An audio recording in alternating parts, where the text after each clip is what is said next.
विश्वतः सोमवृत्यं भवाभाजस्सङ्गतिरेण स्नपयामि आप्यायस्व समेतुते विश्वतः सोमवृत्यं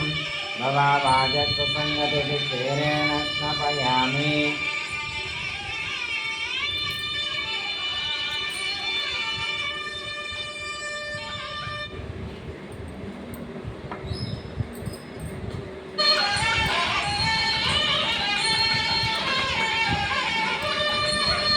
दधिक्रावन्नोकारुषं जिष्णोरसस्समाजिनः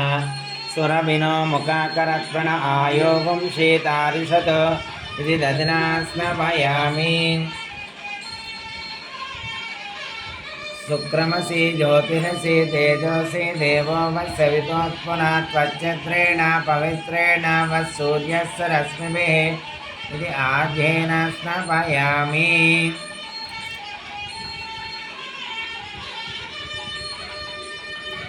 मधुवाचा अरुतयते मधुक्षरन्ति सिन्धवः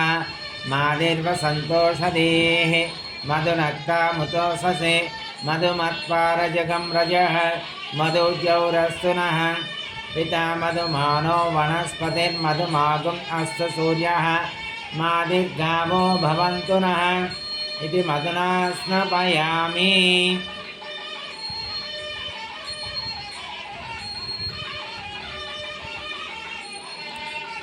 स्वादोः पवस्वा दिव्याय जन्मने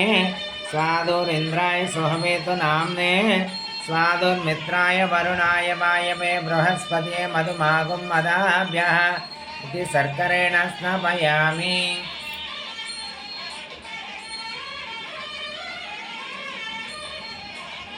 अपो इष्टामयोगोः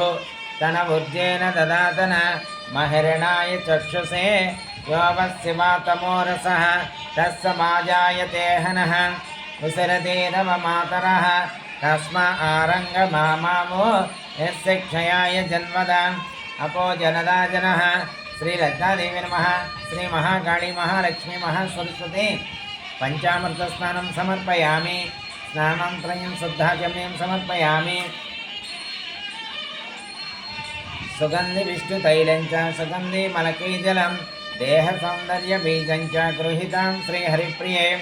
श्रीललितादेवी नमः श्रीमहाकाली महालक्ष्मी महासरस्वती पञ्चामृतस्नानं समर्पयामि स्नानानन्तरं शुद्धाचमनीं समर्पयामि।